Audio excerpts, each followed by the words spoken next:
For decades, I have wanted to be an English major. Now, better than late than never, I am one. While taking literature courses at UUCCI, I am constantly reminded of the history, the power, and the importance of storytelling. What is it that attracts me to stories? What do I bring to this visibly, vitally human social activity? And what do I gain from it? Stories educate me, inspire me, and connect me to others in the same community. When I listen to another story, I find out how much we have in common. That shared experience affirms a piece of my personal identity. Even if our experiences are not the same, I still gain a sense of personal connection, an element of belonging, making me more comfortable with the storyteller and where we are in the world together. What do we lose by not telling our stories? We lose connection. Sadly, too often during my 13 years at UUCCI, I did not really get to know the friendly staff and faculty around me. Not until a celebratory award ceremony did I learn about a co-worker's educational background, honors earned, or milestones achieved. Only by attending a ceremony did I learn about their fascinating hobbies, their artistic talents, or a challenging life hurdle they had surmounted. This was true during my 5 years at the National Guard Bureau also.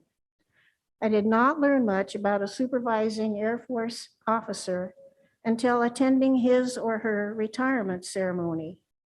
Too late to establish a meaningful connection. It seems that workplace culture does not invite close connections. Even within our own families, we lose deeper connection by not asking questions and seeking stories. In 1977, I realized that possibility about my paternal grandfather and made a point to interview him before it might be too late. I knew he liked to play the piano, for example, but until hearing his story, I did not know that he performed in silent movie theaters during his teen years. Later, he became the musical director of a vaudeville troupe called Kentucky Bells. He did not expound on that experience during our interview. I did not ask enough questions and did not know there was more to know. After he passed in 1989, I received newspaper clippings and other notes showing he had performed in Illinois, Ohio, Kentucky, and even at the Crump Theater here in Columbus, Indiana. Now I can say that this part of his story intersected with mine in the same location. Will there be regrets among us for not knowing more about our fellow church members?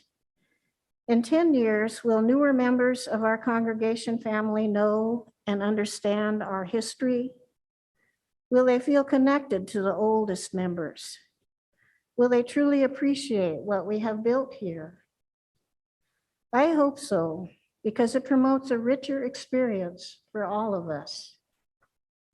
When we periodically share our church stories, we all have a chance to relearn or remember our history and refresh connections. Today, as we share stories about this congregation, tell us, for example, how and when you visited us, or what you remember about your first year with the congregation, or who made a positive first impression, or what church event helped you know you were in a loving community.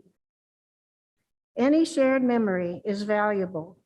Your stories, threads representing every decade of our existence, will help us continue to weave the history of UUCCI into a comforting blanket of affirmation and belonging. Come, Let us worship together and share our stories. Hi, friends. Do I have anybody willing to open our Wonder Box today to see what's inside? Come on up. I think you'll actually all find it very interesting.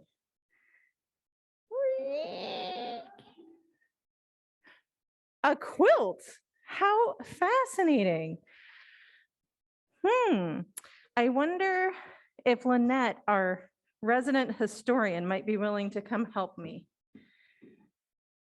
Let's have a peek and see. So, I'm kind of new here as the new kid on the block coming here in just July. So I wonder, does anybody here know anything about this quilt? It used to hang where we had coffee for a long time, I've heard, and then we painted. And so now it's been hanging in my office because it was too beautiful to sit folded up somewhere. You can tell my mother-in-law is a quilter. I was like, that's just not okay. Anybody know anything about it? Yeah, what do you know?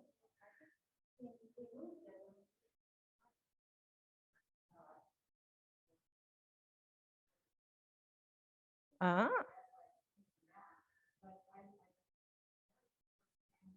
Yeah, it was in Mary Lou Orr's family.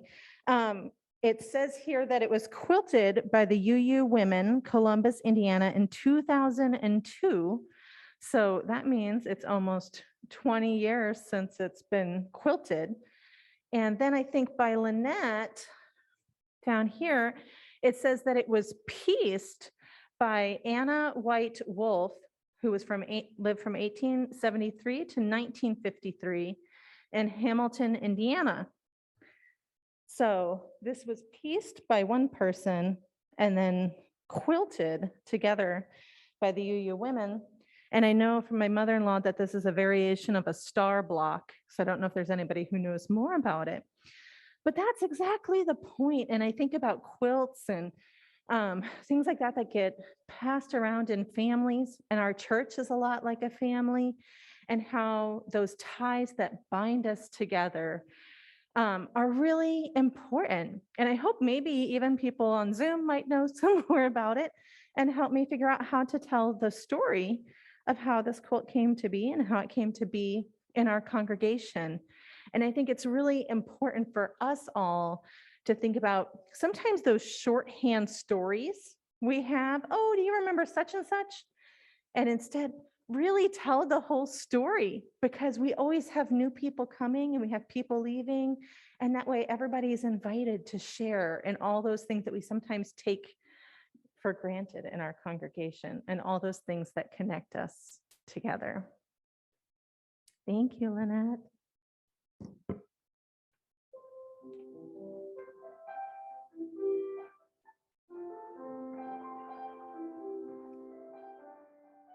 Gather we now into this space, this time when the wheel turns and the veil shatters.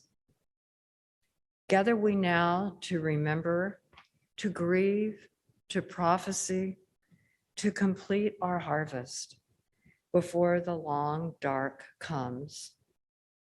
Gather we now to tell the old stories and sing the old songs, to be as we have always been, the voice of our people eternal. Gather we now to celebrate that which was, that which is, and that which will be. Gather we now, as we have always done, united by story and bound by love.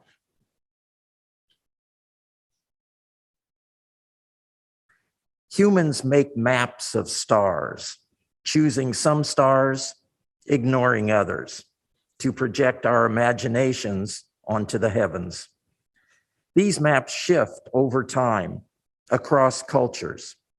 Names change for the same assemblage of bright points: Drinking Gourd, Big Dipper, Plow, Lost Hunters, Saptarishi. Humans make constellations by connecting stars.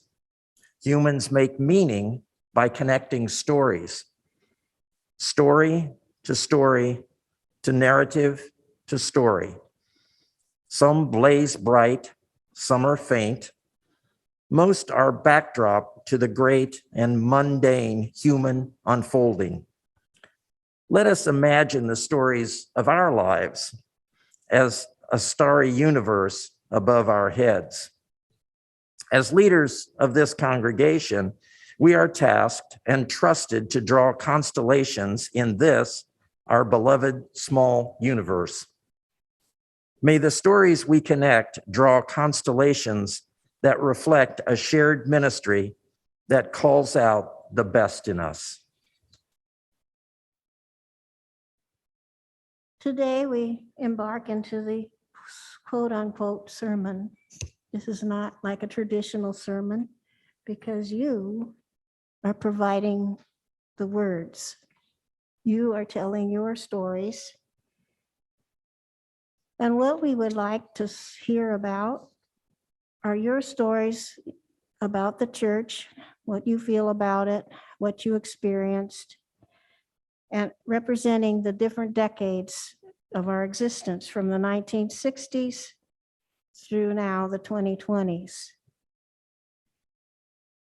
As we pass the story around the room, symbolically, we will use a ball of yarn.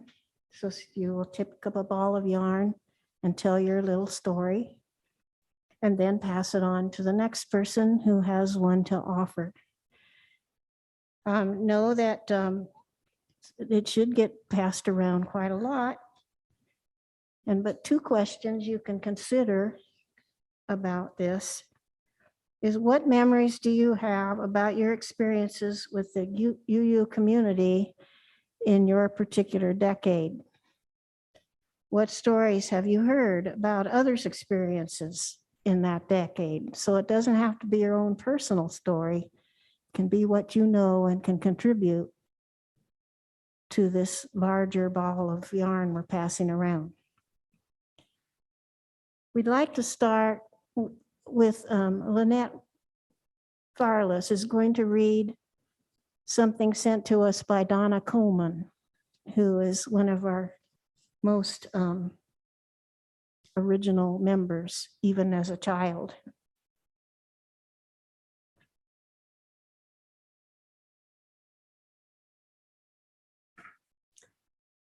So Donna is in Chicago with family and friends. And so I'm kind of just reading her words. On May 17th, 1967, my mother, Evelyn Cleland, responded to an ad in the paper for an organizational meeting for the Unitarian Universalist Fellowship. It was a congregation. We became a congregation later. A steering committee already existed, 7 members from the previous fellowship, which had folded after the accidents of a key couple, James and Eva Daly, in 1964. That meeting recruited more than 20 members, enough to establish a new fellowship, the foundation for this congregation today.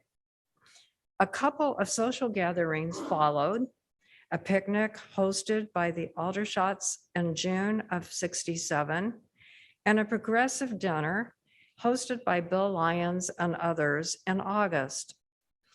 On September 10th of '67, we began meeting in the basement of the North Christian Church. The North Christian congregation was then only a few years old itself. They had built their amazing new church in '64 and had ample room to spare for us. They prefaced their offer with the observation that when they were a newly organized and had met nowhere to meet, St. Paul's Episcopal Church, the new building downtown since 1960, had offered the North Christian space in the former St. Paul's building, the lovely Gothic frame church at 423 8th Street, which is the same place that would later be where our fellowship resided from 1978 until moving into this building in 2002. Congregational style and customs in those early days were quite different from our contemporary practices of today. We had no minister at all for several years, so programming consisted of material presented by members and other members in Bartholomew County and elsewhere as occasional visiting speakers. The subject matter was fascinating, intellectual, perspectives vastly different than anything that I had heard in my childhood Presbyterian Sunday school days. Even as a teenager, I was happy to accompany my mom to these weekly gatherings. Then there was a gaggle of little children, but only one other teenage girl. So we were always a part of the adult programs. Sunday services were quite informal and highly participatory, typically a presentation followed by a lively discussion session, fueled by lots of coffee, of course, which was served at the beginning of the service, not reserved for later. And being the 60s, many members also smoked in those days, inside. I have fond memories of those early days, but sure don't miss the haze of the smoke. Now it's from Donna Coleman. So Jim and I came to the fellowship in the early 70s, and we joined in 1975. And it was a time that the meetings were each Sunday morning, the first 3 Sundays of the month. The 4th Sunday was for family time. And then it was 9 months of the year. So we followed the school calendar. And in the summertime, we would often have socials. And I remember those socials at the Pulleys and at Mary Lou and Tom Orr's house, because they had a boat and they would always take the kids out on the boat on the lake while the adults sat around and visited and did different things. And then later the adults could go on the boat too with Tom. So our structure was quite different. And it wasn't until, oops, there was my ball. 88, Roger. So here are the 3 R's: Roger, Richard, and this is Robert Reed. So they were here from 88 to 99. And then we transitioned to the 8th Street Church from the 11th Street Church. And Vicky was with us, and then Dennis, and then Sherry was our intern. And then we had Mary Moore and Net Cable that we are working on getting their pictures. So as you can tell from my story of the early times, our meetings and things were very different. So would someone else like to come up and share a story of a different decade or different impression?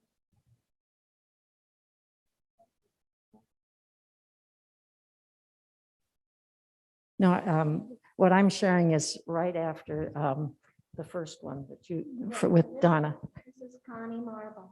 Yes, and I received this letter just a little over a week ago from one of the founding sisters or mothers.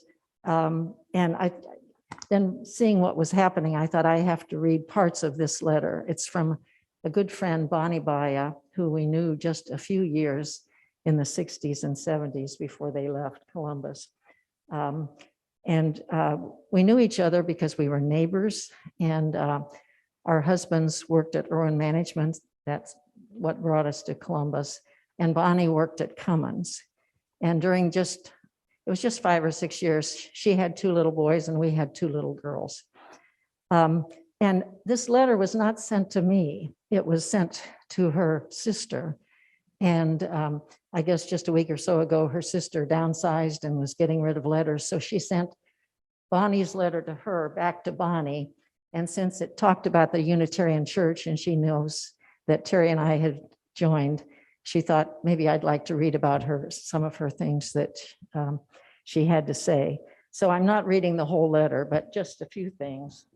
And she still contributes to our budget each year. Her name is Bonnie Baya Dietz now.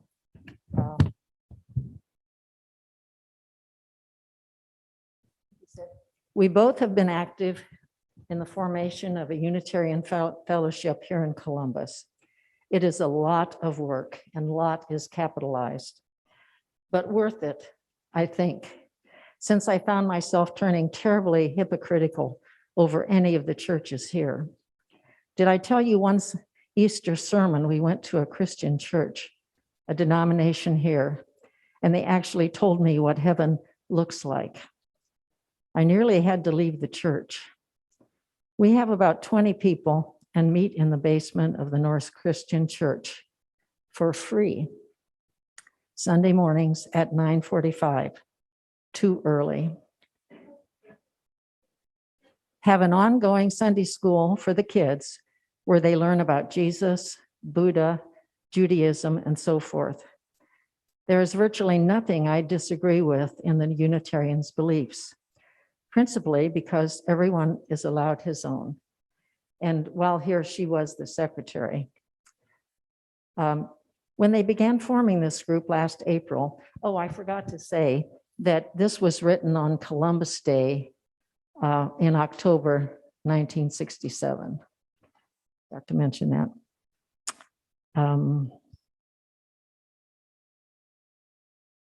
When they began forming this group last April, I asked Harry, that's her husband, if he would mind if I worked hard on it for a year. He said no. I didn't expect him to join me, but he comes Sunday mornings and runs the speakers over the coals. It's a slightly wild spectrum, and he's run the gamut, raised a Catholic and now a Unitarian. At one literature club meeting last year, when we were discussing Edith Hamilton's mythology, Harry actually said, Lucifer. Why, I was raised a Roman Catholic, and I always thought Lucifer and Martin Luther were the same person. It caused the little old ladies to fall off their piano bench seats. And then the last thing doesn't have to do with the UUs, but just about Columbus that I thought you might like to hear. She's asking her sister, have you seen the October issue of Esquire? Please do. Erwin Miller is on the cover with the words, this man should be the next president of the United States. The article describes a lot about Columbus's answer to God. Seriously, it does give you a better view of what Erwin and management is. And then she goes on to say, Lady Bird, that was Lady Bird Johnson, was here last month to pat us on the behind for being a nice, clean Midwestern town. And Dean Rusk comes October 21st to speak at the high school. Dean Rusk was Secretary of State in the Johnson administration. And what she speaks of, I don't remember. It says, we had Robert Kennedy and Dickie Nixon last year. I must say Dean Rusk's daughter raised a lot of comment here. Out here where if you marry a New Yorker, it's practically interracial. And I did look this up because I don't remember this hullabaloo, but Dean Rusk's daughter did marry a Black man, and they tried to be very quiet about it, and I guess they ended up on the cover of Time magazine. But Bonnie's comment is, I think she did a brave thing, marrying him. More power to her. This will be an acceptable thing within our lifetime, don't you think? I do. Connie, that was great. Okay, we got a good start here. We still have plenty of time. Does anybody oh, here comes Bob Pulley. Very good, Bob.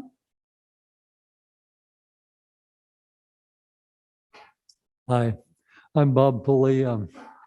My wife and I joined the Unitarian Church in the 80s, early 80s, I think. My experience with Unitarians began in Ball State when I was a student, and during the Vietnam War, there was the church, the people you heard about as a protester and a person concerned with the draft were the Unitarian Universalist Service Committee and the Friends, the Quaker Church. So when I came to Columbus, I met Jim Farless first. I was teaching with him, and he talked about the church occasionally. And there was I think my first involvement really was with an art show that Mary Lou Orr and some of the other people, I think Gretchen Sigmund was involved. And they did a big show on the 8th Street Church in the church and also around the community. There were different places. I was getting ready to do an installation in Chicago and needed to try it out. So I built this installation called Plato's Cave in a basement of a church on 7th Street, I think. That was kind of abandoned, moldy, dark place, and it was perfect for the installation. I don't know who saw it, but probably not very many people. But my concern was kind of just doing it. And anyway, I wanted to say something about a member that was very active when we first started. That's Elsie Weekly. Some of you that have not been here very long would not know who she was. She has a room named after her with some pictures of her. She was quite an independent thinker. And I wanted to mention that I had a little conversation with her that is important to me. I think back to every once in a while. I used the term God in a conversation with her, and she says, "I don't have any use for that word." And I prodded her more, and she was just saying, "I don't know what people mean, because one person you may be using the term, and one person may be picturing an omniscient male figure that has been around in the heavens for forever, who's controlling our lives, and somebody else may be thinking more about nature and the things that rule the structure of the world." And you just never know whether you're saying the same, whether you're talking about the same thing or not. So she found it kind of a useless term. And so I kind of makes me think about, do I choose to put a personal meaning on that term and share the term with others in conversation, or do I just kind of forget about using the term altogether? Thank you, Rob. We've got through the 80s. Do we have some more recent joiners, or now this can go either direction. So anything you want to offer, any little tidbit about your impressions of this community is welcome. There's Sandra Bolte. Thank you, Sandra. Thinking about Elsie Weekly reminded me of when we were in the 8th Street Church. And we were very much run on democratic principles, and nothing happened in the church without everybody's approval. or so that was the illusion we had. Well, so we had this member, Steve Kennard, who is an artist. And the 8th Street Church had stained glass windows that were religious, which didn't really suit us very well. And so Steve came up with this art installation that was these pieces of mirrored triangles that hung at different lengths in different places and put them in the front so that they would take the light and the color from those windows and disperse it through the room, and you didn't really have to look. You could benefit from the colored glass and the light without having to look at those. Well, I know Mary Lou Orr was involved in helping put it up. It was quite a feat to put it up because each piece was hung separately from the ceiling. And so they did that on Saturday, and come Sunday, people were surprised by it.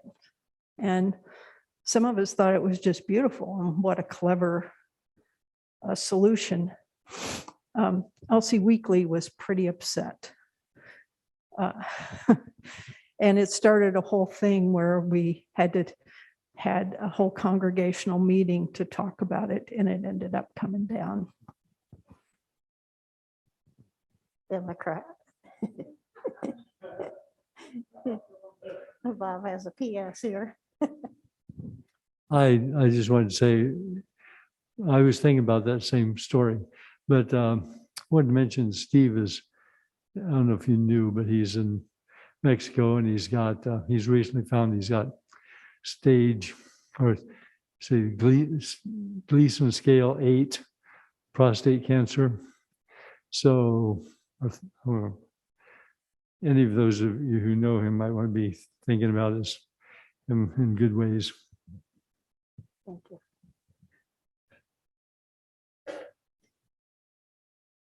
Oh, Chris Kevitt. Thank you, Chris. We were worried at first we might only have a handful of people, and we'd be like throwing a party and nobody came. But I thank all of you for coming, and this is working out fine. Thank you, Chris. Well, I just wanted to add to that story about Zeitgeist 5, which was the name of the installation, was that my memory is that Elsie it wasn't that she didn't like it. It was that it was the process. We hadn't exercised democratic process, and we hadn't all agreed to have it. And when we did the process, well, then eventually it came down. I don't remember how the vote went, but it's not still up there, and I don't know where it is. So the story that I wanted to share was, so I came to this congregation after I moved back from New York, because I'd always been curious about it, but my first husband had no interest in coming. I would see the things in the paper, about the meetings, and I was curious about going, but didn't have the independence to say, well, I'm going to go anyway. So we moved to New York, and a friend of mine there introduced me to the Unitarian Society of New York, which at that time, our daughter was a year old, and I wanted a place for her to be with other children. And so I said, well, we're going to go. And my husband stayed home, and that was fine. And so when we got divorced, I came back here. Then I still wanted a place for my children to, meet other children. And the Unitarian Fellowship was where we ended up, and I've stayed and joined in '84. So I've always been grateful that it's been a place that was an outlet for me for music, and that it's the kindest audience for music that you can have. Very forgiving and accepting. But the story that I wanted to tell was about Vicky, the minister who was here when my brother died. And I had a lot of trouble grieving my brother's death. And, she asked me if she could talk with me about it. And I said no. And she asked me a little later. And she finally begged me to talk with her about my brother's death. And I didn't know how much I needed to have a conversation with somebody. But she came to my house and we talked for quite a while. And it was really good. I was so grateful to her. And it made me understand that when we are dealing with difficult things, talking about them with somebody is a good thing to do, even if we don't really want to do it because we don't really want to deal with it. When our daughter was in France and talking about getting married, and I had so many questions about that, I talked with her about that. And was really grateful for her counsel and just, her wisdom. And so that's my story. That's good. We haven't heard many stories about Vicky. Thank you, Chris. Let's see, we have 5 more minutes at least. Lisa, were you thinking of, or you could chime in after me? You think? We're from the more recent time, I think. So go ahead. I think I've been a member. I'm Melissa Fisher, and I think I've been a member here about going on 20 years or so. I came when this building had just been built, and Dennis McCarty was getting ready to be ordained, and whatever the terminology is. And so a lot of my memories revolve around music. And the story that came to my mind, Chris, when you talked about music and this period of Dennis being here, especially, there's 2 things. Like, I sang with the choir, and the Bloomington Unitarian Universalist Congregation's choir joined in, and we sang. Dennis wanted Stairway to Heaven, a Led Zeppelin song, sung as part of his ordination service. So that was pretty unique and fun. And let's see, another story with Dennis was he loved to play and sing, and he wanted to do a service about Johnny Cash. And and so he recruited me to sing backup on a few songs. And one of the major songs we did was that, my memory's so bad now. The one where June Carter Cash and Johnny Cash, I'll get a pony keg and yes, I'm going to Jackson. Thank you. So that was hilarious. And I never thought I could do something like that. I'm still really shy, even about talking in front of crowds, and I get very nervous, but that went pretty well. It was funny and people really enjoyed it. And you're right, Chris, it's a very wonderful audience to perform for especially for amateurs. So, and then the last story, my initial involvement ever with the Unitarian Universalists was with Richard Ruau. We got to meet with him when my husband and I got married, because we initially went through the Presbyterian Church, and David Little was there then, who I knew well because my dad had worked at the Presbyterian Church for years and years. But after we told him the kind of service we wanted, he said, I think you should get in touch with the UU Church. And it worked out great. And Richard was wonderful. And then I didn't end up joining until about 10 years later or so, and started getting really involved. And Cynthia and I worked together on some committees. Yeah, the visibility committee. And I got very involved with choir and all that, and even was leading the choir, which I never knew I could do something like that. But it's just been a wonderful experience, and I've loved all the ministers I've known here. I mean, I'm very thankful for this community. Thanks. Thank you, Lisa. Oh, Linda Iwamuro. I had a thing for myself to say, but I don't need to now because you guys are filling in. Thank you. Thanks, Cynthia. I'm Linda Iwamuro, and I'm not going to recount any memories today with you, but I wanted you to make note ever since, I think, was it the 70s, Marty, that services started to be recorded first on cassette tape, I think at the 8th Street Church. And when we moved from the little cassette tapes, we migrated to CDs. And now I think the services are recorded in MP3 files. But at our house, in our basement, we have all these cassettes of sermons of the past. Maybe not all of them, but certainly a really good representative sampling. So if any of you have been up in the pulpit and given the sermon for a Sunday, or if you have someone who's favorite, a minister, please contact us, because we don't know what to do with them. They're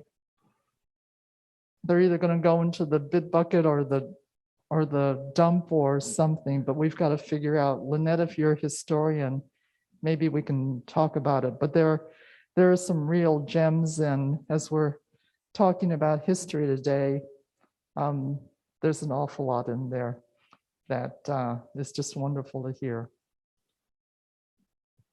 Thank you, Linda. Well, we've filled up the time with our stories, and I hope you enjoyed them. Make you remember other things. Yes, Marty?